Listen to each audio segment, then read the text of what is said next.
Hi, my name is Barry Smith. I'm from Kipnuk and we're taking Welding 304 funding by ABCP, and we're here for 3 weeks building a road grader.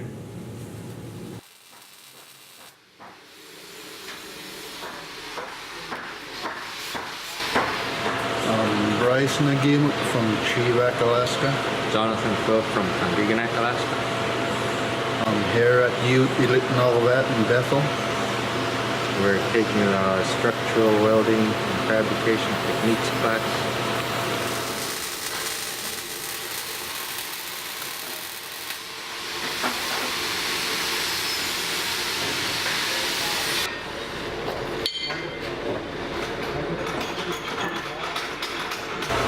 Took my first class in 2014. And I took mine in 2016 here at Yuut Elitaurviat. Worked on my first welding project in E, my second one in Chivak, and my last project in Hamilton. I worked as a welder on a road project in Kandiganak and in Hamilton.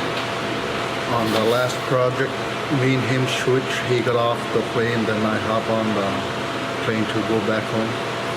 And I started working when I got off. I'd like to say hi to my family and friends in Chivak. And I'll say hi to my family in Kandiganak. I have a daughter named Alicia and Jessica, my fiance.